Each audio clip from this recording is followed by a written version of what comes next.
Mika Frankl, Cage Minds on the line right now with LFA 81 co-headliner Jacob Rosales. Sir, how you doing?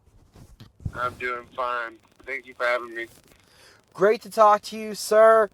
So first off, before we get into the fight, let's talk about you a little bit. Been in this MMA game a while. How did you find your way to combat sports? I started combat sports when I was younger. My dad got me into it just because I was fighting on school, and then all of a sudden it just stuck to me. I started wrestling. Knew after wrestling I was gonna fight, and then it was history after that. So when did you know that you wanted to become a fighter, a mixed martial artist? Oh, since the first day I stepped on the mat, I knew that was gonna be my career. My senior project, I did it on fighting. Everything leading up to my life has been all about fighting. All right, tell me more about the senior project. How were you telling everybody and able to show that you were going to go into fighting? Oh, like my senior project, we had to do it like on a career we thought we were going to do when we were like grew up. So I just chose, fighting was going to be my career, and just get in on that. And at that point, was it UFC? What were your goals and your thoughts at that time? What did fighting look like to you as what you were going to become? Oh, the goal and always has been the same is to be a UFC champion. Nothing has been less than that. So my goal has been there. So it's been like that since the day I started, and it'll be like that until I end it. When did you first see a fight? When did it first attract you? I used to watch those King of the Cage in the in the VCRs before like fighting or the old UFCs like that. Those were the first fights I really saw, and it was just so natural, so normal. It wasn't like crazy to me, and I always knew that I would do it. What was the response that you got even then at such a young age telling people that you wanted to be a fighter? I mean, I guess it was a lot of people thought it was maybe far fetched, but I always knew that I was going to be something, and that fighting was, inevitable. So it didn't really matter what people said. But for the most part, I've had the best support. Talk to me about that support system. My parents, number one, they're honestly the best people ever, and they've like supported me all till this day with the fighting, and they've never like doubted me, and they've always encouraged me, and they're like a big reason why I work hard. Every parent's different. Are your parents able to attend? I know some attend, some watch, some can't even open their eyes if they're there in attendance. What are your parents like? Oh, my parents have the time of their life. My parents go out there and they get drunk, they get their nerves out, and they love it. They'll be fighting out there too. Did you expect that kind of support and that kind of togetherness for your aspirations?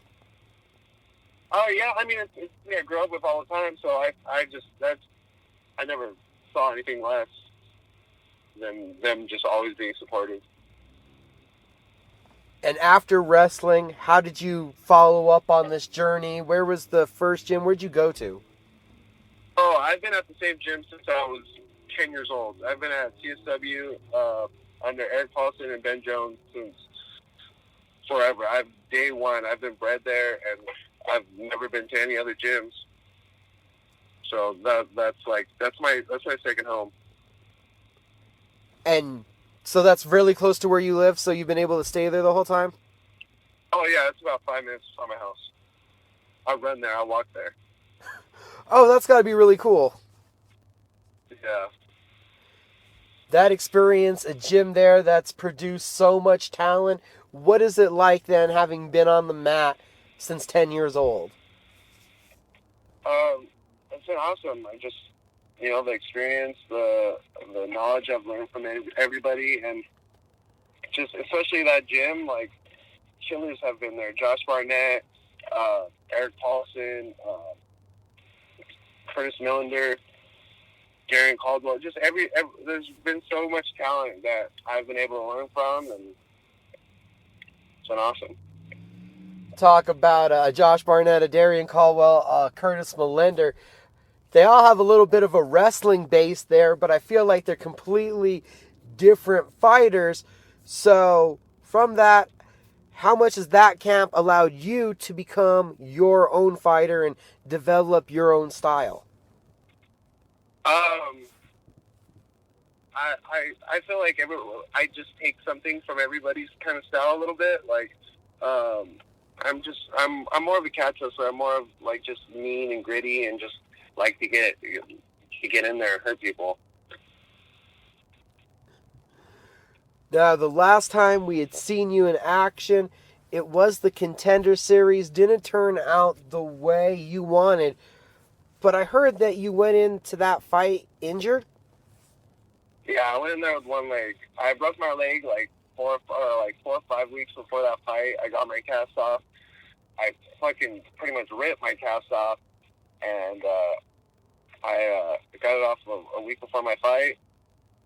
Was dieting, was doing anything I possibly could to stay in shape, and yeah, I went there with a broken ass leg, and then I broke it again in the first round, and dislocated my ankle. And you did all that in the first round? Yeah, I broke it before, and then I re-broke it, and then dislocated my ankle and like tore tendons in my ankle. The fight goes into the third round. What kind of pain tolerance do you have? What was that? What kind of pain tolerance do you have? Oh, I don't know. Probably fucking good. Yeah, I mean, I don't know. I didn't really feel it too much. I mean, I did, but I didn't. More after. Is that to show how bad you want it that you went to those extremes to take that opportunity? Yeah. I would have went in there. I would have went in there with no legs, no arms, and I still would have fought. I don't bitch out on anything, so I'm always in it. I've never pulled out of a fight. I've never done anything like that. So I'm always game to fight, especially for a UFC contract. Going in there with the injury, going to the third round, what do you think you proved? I don't know.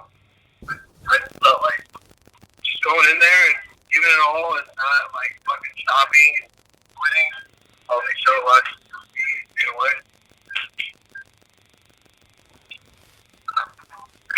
Did you look at it as a big deal going in there injured, or you just kind of feel like you were doing what you had to do? Because I'm kind of amazed by it. Oh wait, I'm sorry, I didn't hear you. My phone got cut off. What did you say again? I said you went in there with the injury and fought like that. Did you look at it as you kind of doing what you had to do? Because I'm amazed by that ability. Oh yeah, I mean I went in there with the tools I had, and I don't regret doing anything. I would have done it again. So, yeah, it's just the opportunities like that you just can't let slide by. And now we haven't seen you since then. What was that process like of recovering from such a nasty leg injury? Oh, I was back in there. Like I was. That's been like drilling a hole in my head, that loss, and just knowing that I could beat someone and the losing to him.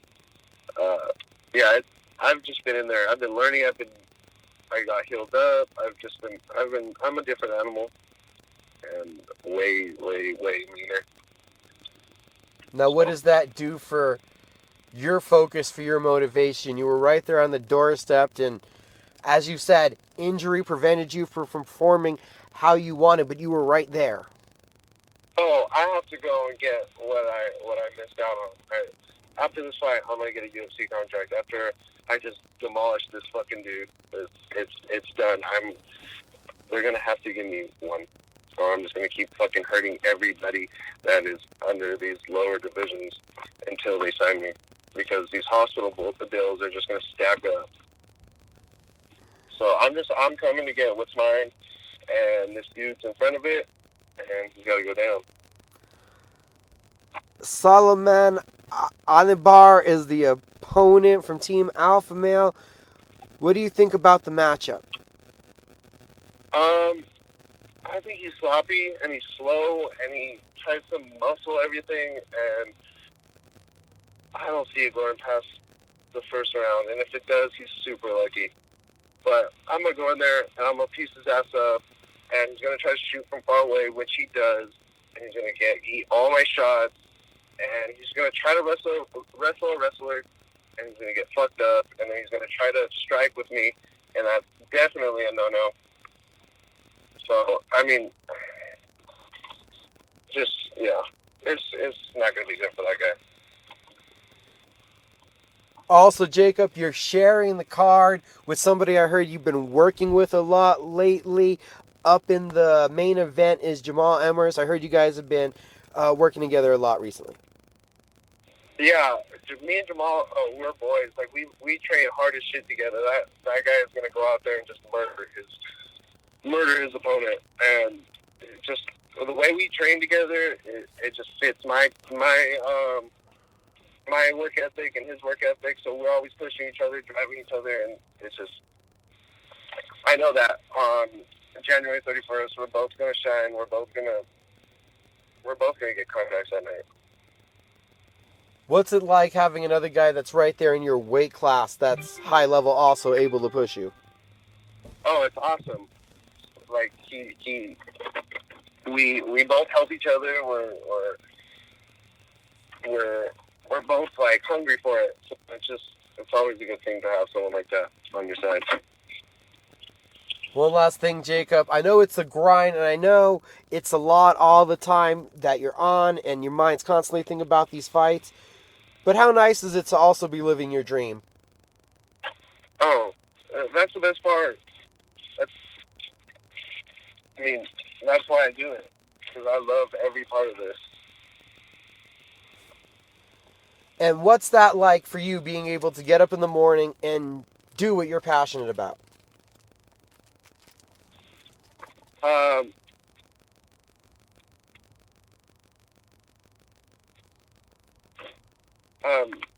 Like I said, it's just a great thing to do, especially with the support system I have. We look forward to him doing that. How nice is that you get to do it, your next fight with this LFA 81 card? It's right there in your backyard. Oh, it's awesome, because I'm going to have my whole family there. I'm going to have my whole crowd there, my whole CSW team. Yeah, it's going to be something to show. Me and my coach Ben Jones, we've been working up some special shit that we're gonna showcase that night. It's been great getting to talk to you. Thank you, Jacob, for the time. Want to give you a moment real quick. Shout out to thank sponsors, teammates, whatnot. Just shout out to my crew at CSW, my coach since day one, Ben Jones, my boxing coach, Del Roybal, my fucking family, my manager, Mel, and just, the whole CSW crew, Courier Cylinder, everybody that's in there. And how can all the fans keep up with you on social media?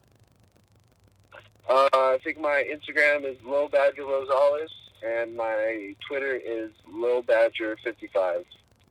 155. Again, Jacob Rosales. Catch him in action on UFC Fight Pass, the co-main event of LFA 81. Sir, it was great getting to talk to you. All right, thank you. Thank you for having me.